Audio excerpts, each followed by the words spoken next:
Good evening. I'm Ed Murrow. The name of the program is Person to Person. It's all live. There's no film. Tonight in our series of informal visits, we'll be going straight across the country and back again. First to the home of hotel man Conrad Hilton in Bel Air, California, and then to the New York apartment of comedian Red Buttons and his wife. We'll be ready in exactly 20 seconds. Noxzema, the most famous skin cream in America, the only leading beauty cream especially medicated for your skin. Medicated for a fresher, lovelier complexion.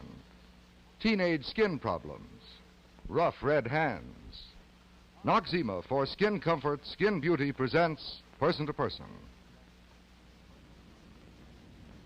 About 50 years ago, a large family in a small town in New Mexico found itself broke. When the man of the house explained things to his wife and 7 children, one son, Conrad Hilton, had an idea. He said, why not use some of the family rooms behind their general store and turn it into a hotel? This was done. And with that began Conrad Hilton's career in the hotel business. Today, Conrad Hilton is the biggest hotel man in the world, 27 hotels in this country and abroad and more going up. When Conrad Hilton isn't visiting his various properties or scouting possible new ones, he goes home to this modern Georgian house in Bel Air, just outside Los Angeles. Like his business ventures, his home is big. There's enough living space on the property to make more than an acre of offices. Enough power for a 13-story building. Ovens enough to warm 100 dinner plates at the same time. 3 floors, 61 rooms. But enough of the house. Let's go in and say hello to the man.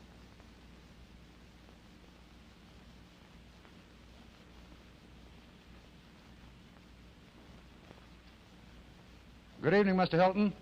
Good evening, Mr. Murrow. How are you? Just fine, and you? Fine. Tell me, did we take you away from something tonight? Well, no. Some of the family were in the other room, but I was expecting you. Well, Mr. Hilton, I hope we can meet them later, but watching you walk down that long hall reminded me of a comment I once heard. Someone said, watch out for Hilton when he walks around a vacant lot. It means he's going to build a hotel on it. Is that true or false? Well, I've heard about that, too. That's happened once a few times, and I have built some hotels, and other times those lots are still there. Tell me, let me check some reports. You're about to build or buy, I hear, in Florida, in Berlin, and in Amsterdam. Is that right? No. Insofar as Florida is concerned, the answer is no, and I really can't talk about Berlin or Amsterdam. But I would like to tell you that we're opening a new hotel in Istanbul, Turkey, on June the 10th, and I'd like to invite you to the opening. Oh, I'd like to go. Tell me, Mr. Hilton, do you have any favorites among your hotels? Well, you know, that's a hard question. That's like asking me who was my favorite children if I had 27 children. Well, now, how about your house? Does any particular room give you particular pleasure? Yes, there are several rooms that do. Would you like to see some of the rooms? I would indeed. This is the entrance foyer, and the stairway here to my right goes up to the bedrooms. Uh-huh. And where is your dining room, Mr. Hilton? I'll show you that.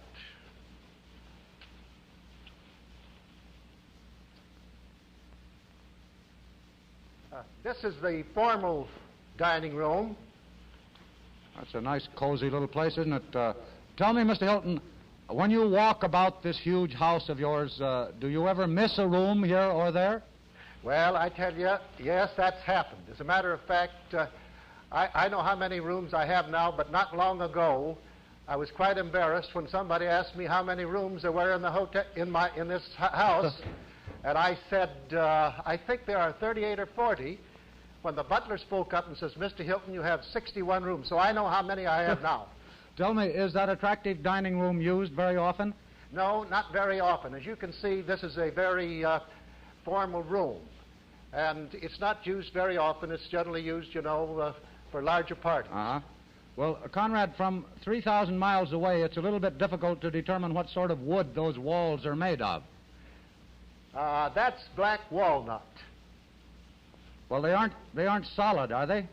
No, they're not solid. I'd like to show you. I'm pressing a little button there, and that opens this big door, and you will notice there's a linen roll. Yes? Well, I imagine when that table is set for a large dinner party, it must require a great deal of silverware. You don't ever swipe any from your own hotels, do you? Well, I tell you, I haven't had to swipe any yet because I got a pretty good stock. You'd like to see where I keep my silver? Yes, certainly. All right.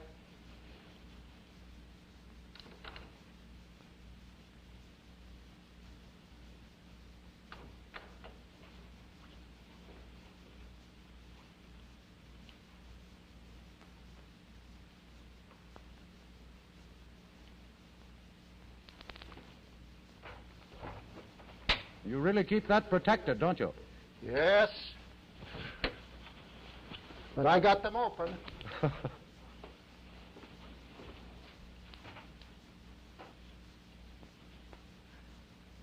And that's where all your silver is? This is the silver room. Can you see it from Yes. where you are? Yes, I can indeed. What are those, trays? Silver trays? That's right. Coffee pots, all kinds of different silver. Well, Mr. Hilton, if it will not offend any hotel man in this country or abroad, it seems to me that I've occupied some bedrooms just about the size of that vault. Well, I don't think I don't think we have any in the Hilton hotel system that are as small as this. Well, Mr. Hilton, tell me, how's business? Well, business is very good, Ed. Would you like to see some of my daily reports that I get from the hotels? I sure would. All right.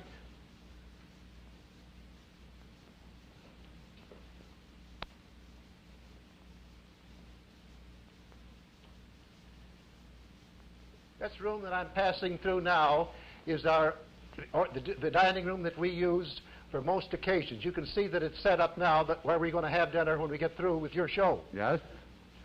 This next room is the gallery, and over to the left is a swimming pool, of course, which you can't see, in another building down there.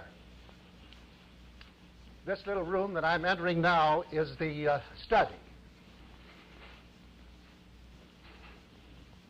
Conrad Hilton, I wonder if you would mind if I ask you if you've ever been broke. Yes, I was worse than broke. I not only didn't have any money once, but I owed $500,000 to boot. Did you always want to be a hotel man? There was a time when I started out to become a banker, and all of a sudden I changed and became a hotel man. And what a good thing it was, because the bank went broke a few months later, and the hotel business has been good ever since I've been in it. Mr. Hilton, I know that all hotels are constantly advising their employees how to economize and serve the customers. I don't know how many hotel men we have in our audience tonight, but what advice would you have for them?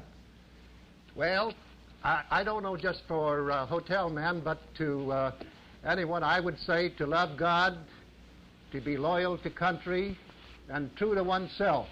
That's what I would say.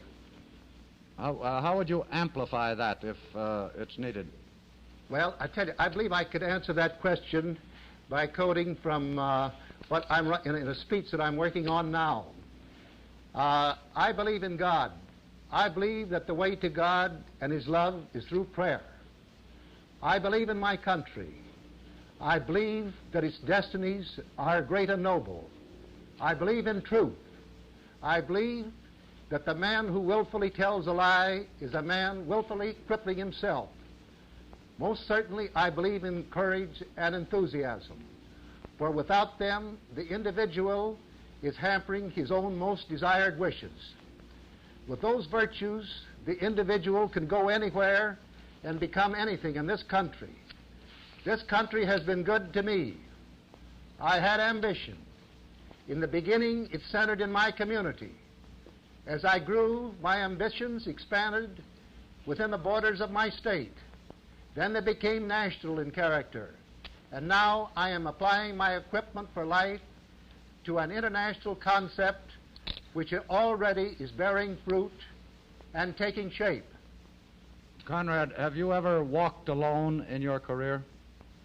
Yes, there was a time when I walked alone when I started my business. Several people are still with me when I started.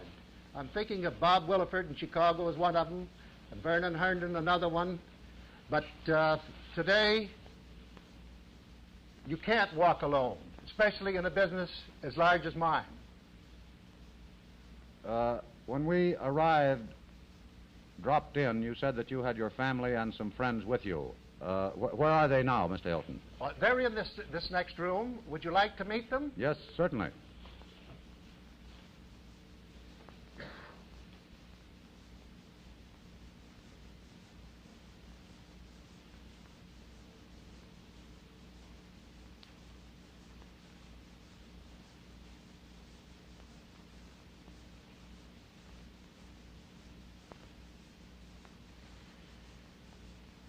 The young lady that you see here is my granddaughter, Holly Ann. Hello, Polly Ann. The little boy with her is my oldest grandson, Barry, but they have plenty of more children at home younger than they are. Mm-hmm. Would you like to hear a little story about Holly Ann? Yes, certainly. One day I was holding her in my arms and I said to her, "That's a very pretty dress you have, Holly Ann." She looked up to me and she said, "Would you buy me a dress?" And the thought occurred to me at the time, at what age does a woman know when they buy dresses for them? Next to is my son Baron, the father of the two children. Good evening. Next is my daughter-in-law, Marilyn. Evening, Marilyn. The wife of Baron. Next is my son Nick. And next is my executive secretary, Olive Wakeman. Good evening. And next to her is Arthur Elmiger, the general manager of the new Beverly Hilton Hotel, which we are now ready to open in July. Good evening, Mr. Elmiger. Evening. Evening, Ed. Tell me this, while the boss man hovers nearby there, how come that sometimes a hotel accepts a reservation, but then when you arrive, they don't deliver the promised room? Well, I think we have a good answer for your question. This is my opinion. Ever so often, hotel guests overstay. They do not vacate the rooms in due time as promised, and thus is your problem that is created for the hotel management and for the incoming guest. This is the question you're referring to? Yes, and you can't just throw them out, is that it? That's in the kind way to get them in. Conrad, just how bad is this problem of guests who insist on taking souvenirs from your hotels? That's something that's been going on for a long time, and it's something that we don't try to do too much about. People that would ordinarily take a towel or a spoon would never even take a nickel, so we don't bother too much about it. Well, I appreciate that it's dark out there in California. Incidentally, how's the weather today? The weather is simply beautiful today. Well, we had snow back here. What sort of back view? There? I beg your pardon? Is it snowing back there? Well, not at the moment, but it was a pretty miserable day altogether. Could we have a look at your view there? Yes. There's a golf course that surrounds my house here, but you're looking at a statue out in the gardens. Mr. Hilton, how do you relax from all your chores?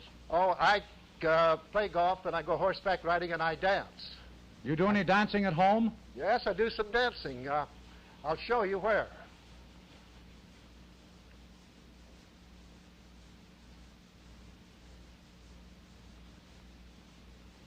This is what we call the music room.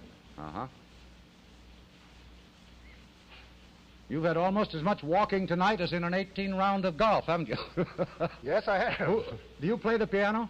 Well, to tell you the truth, it looks like I'm the only one in the family that does, and I can't play much, but I could play a little tune if you wanted me to. All right, fine. Come here, Holly Ann and Barry. Help Granddaddy play a tune.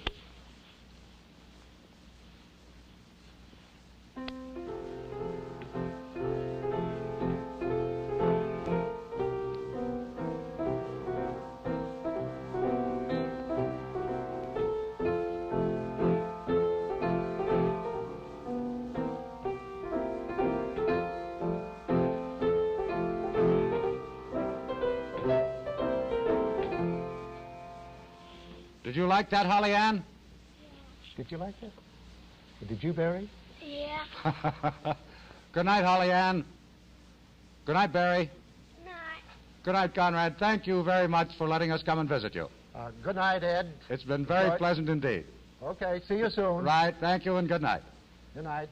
In just a moment, we'll take you for a visit with comedian Red Buttons and his wife. I'd like to tell you about a new kind of beauty care that's 3 ways better for your skin, thanks to Noxzema. Noxzema cleanses, softens, and brightens your complexion in a way no other leading cream or soap alone can. And here's why. 1, Noxzema is greaseless. It washes off with water. Cleanses simply, quickly, and thoroughly, like soap. But it's better because it never leaves your skin feeling dried out or drawn. 2, Noxzema helps soften and smooth your skin as only a cream can. But because it's not sticky or greasy, you don't have to top it off in the astringent or use it twice to get your skin really clean. Your skin feels cream soft, but so cool and fresh. 3, Noxzema helps brighten and freshen your skin because it's medicated. 5 medicinal ingredients help heal externally caused blemishes fast, help protect your complexion, and help keep it glowing with vitality. Try Noxzema. You'll get beauty results so fast, and no wonder. As Nancy points out, Noxzema has 3 built-in advantages no other leading cream or soap alone can give you. 1, it's greaseless. It washes off with water. That means it cleanses more thoroughly. 2, leaves skin cream soft but so cool and fresh. 3, it's medicated. Try Noxzema tomorrow in the 33-cent trial size. Then we know you'll want the great economy size to keep looking lovely always. And now here's Ed Murrow. For about the last 20 years, Red Buttons has been in the business of making people laugh. And a lot of people in show business will tell you that being a comedian is the hardest work there is. But if this is so, Red apparently thrives on it. For after 20 years of entertaining in nightclubs, burlesque, the theater, and of course on his own television show, he hardly looks the young age he is, 36. Red and his wife, Helene, live in a modest 4.5-room apartment in this building overlooking the East River here in mid-Manhattan. It's reasonably close to Radio City where Red works and not too far from the lower reaches of the East Side where Red grew up. Evening, Red. Good evening, Ed. How are you? Fine, thanks. Welcome to my home. Thank you very much. What are you looking at out the window there? Well, Ed, I was just looking at the East River, and this time of night it's really beautiful. I'd like to have a look myself, could we? Come on, take a look. That's the East River, Ed. And you see the string of lights? Yes. Over on your left, that's the Queensboro Bridge. And right, due east, that's Queens, and the little island in the middle, that's Welfare Island. Now, due south is the Lower East Side of Manhattan where I was born.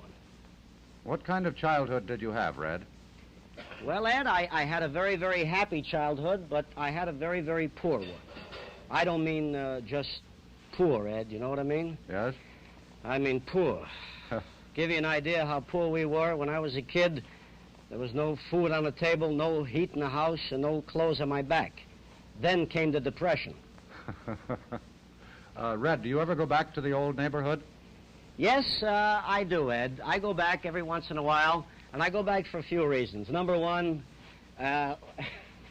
where can you get bagels like you can get on the Lower East Side? And number two, I go back to visit the Boys Club on 10th Street and Avenue A, and I kind of take a look in because I'm very, very interested, Ed, in all the youth movements. Well, that atmosphere in which you grew up wasn't quite conducive to show business, was it? What happened? Well, I don't think the atmosphere has anything to do with going into show business, Ed. I think really that it's an emotional need. I know it was with me. I had a need to become an actor, a comedian. Other people have an emotional need to become a painter, an artist, others to write, and so on and so forth. And I was very, very lucky to have expressed mine. It started when I was a child. I liked to sing songs. I had a pretty good voice. I sang in a choir for quite some time. After the choir, I went in an amateur contest, and I walked out, and I sang my little heart out, and I copped a few prizes. And then I went to work in the Catskill Mountains, the cradle of many, many of our very, very wonderful performers today. Yes. In 1935, Ed, I went to work for $1.50 a week, room and board. And $1 of that went to my mother. That left me with 50 cents, which I couldn't get along on because I was starting to shave at the time, and I had a couple of dates here and there, so I got a raise to 2.5. And I sang.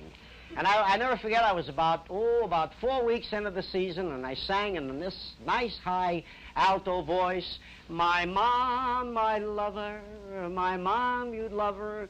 And in the middle of the song, "Old Man River" came out. And that was the end of my singing career. So, did they send this boy home from camp? They did not. All the magnanimous folks up there kept me. I stayed on the staff. I took the seltzer bottles, the pie in the face, and 2 years later, I found myself working in burlesque as a comedian. Well, I think no one can be more fortunate than to be working at the job he loves and likes to do. I feel that way myself, Ed. I really do feel that it's really a blessing. Red, who plays the piano that I saw in the background there? Oh, the piano? Nobody, Ed. This goes back to the dealer tomorrow. We just kind of brought it in, to make it look good. Would you like to see the house, Ed? Yeah, we've seen Conrad Hilton's place. Show us around your mansion. Well, this will take about 10 seconds, Ed. So hold on to your hats. This, Ed, is a wall. It's made out of solid plaster. Uh-huh. And right here, Ed, this is a bird cage. The bird isn't with us. We sent him south for the winter. He happens to like Miami. So he kind of flew the coop, and we just have some fungus around the house right now. Ed, this may come as a little shock to you, but this is a table. And Wonderful. These are chairs. Yes. And this furniture is known as early television. Mm-hmm. Matter of fact, early CBS, come to think of it. And these 4 paintings on a wall, they weren't here either yesterday, so we'll forget about that. Red, have we forgotten anything? You certainly have. Ed, the most wonderful part of my life, my wonderful, wonderful wife, Helene. Helene, come here, honey. I want you to say hello to Ed Murrow. Good evening, Ed. Good evening, Helene. How are you? Very well, thank you. Tell me, what do you do in your spare hours? Well, I'm so terribly busy. I don't have any spare hours because I have so many activities that I'm interested in. I go to City College and attend classes at night, and I love to go to auctions. Yes, she does, Ed. She goes to auctions, and Ed, honestly, she's really saved me an awful lot of money. The wonderful things and the buys that she gets. Now, this clock, for instance, Ed, this was bought at auction for the tidy sum of about $3,000. And it's just wonderful, Ed. What time is it? According to this clock, it's 10 after 5, and if it is, Ed, you're doing an afternoon show and you don't know it.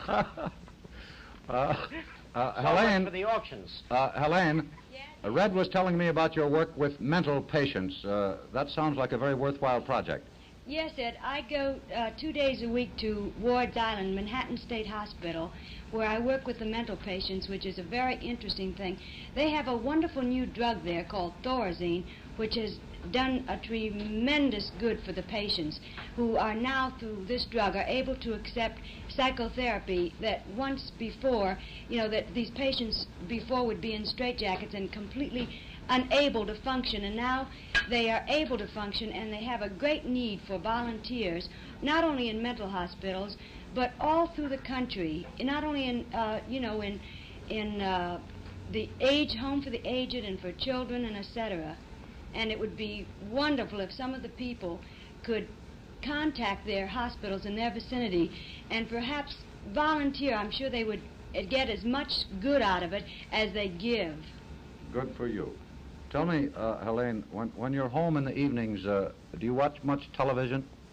Well, whenever we get a chance, we enjoy watching television, but Red spends a great deal of time when we're home studying, and when we have a night or two out, we like to go to the theater and see movies and live it up a little, you might say. Red, television seems capable of burning up talent pretty fast. Where are the future comedians going to come from?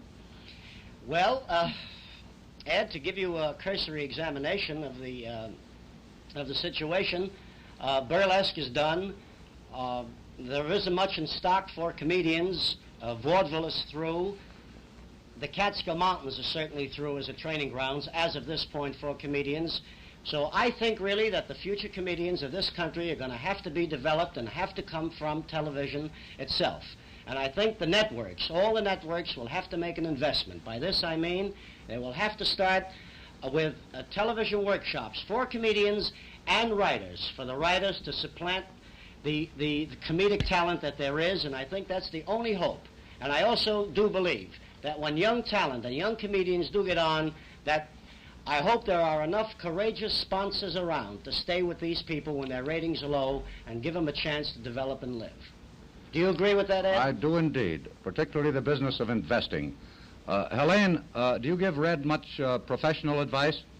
Not really. I have implicit faith in Red, and I feel that what little I know wouldn't probably help him any. He's so much more experienced than I am.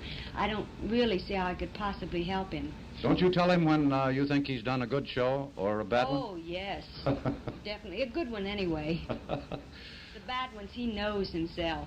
Yes, Boy, you certainly do, Ed. Red, you must be pretty proud of your wife. I certainly am, Ed. I think it's wonderful for Helene to go out and help others.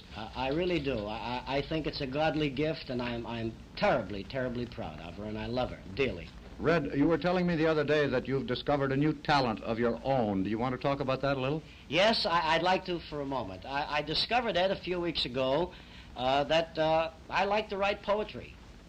For some reason or other, I can just hear my contemporaries laughing out loud right now all over town. I just happen to have a couple of dozen poems with me, Ed, but I'd like to read one or two, if I may, a few of my thoughts on paper. All right. Here's one called Let's Face It. I don't believe there was a world a minute before I was born. I don't believe there will be one a minute after I die. To think this way is juvenile and takes a lot of gall. But to be really honest, don't we all? We've got 30 seconds. Let's hear another one, Red. All right, fast. I wrote one for my wife, and I call it for Dollface. 55th, penthouse high, marriage vow till we die. Sutton Place, Riverview, hasn't changed my love for you. Thank you very much, Red Buttons. Thank you, Helene, for letting us come and visit you this evening. Ed, it's been a pleasure. We love you, and we think you're a great American. We've enjoyed it very much indeed. Thanks a lot. Thank you. We'll be back in a moment.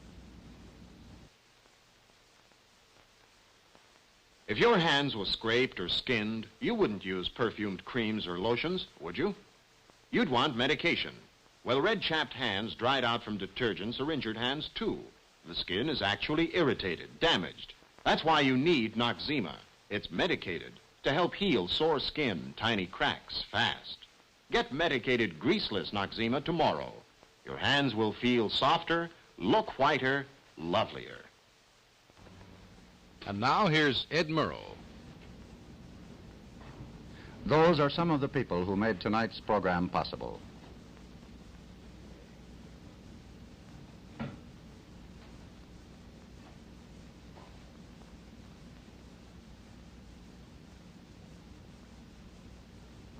Next week, we'll be going to Dallas, Texas for the first time to visit oil man Clint Murkison and his family, and to New York, the home of Arlene Francis and her husband, Martin Gable.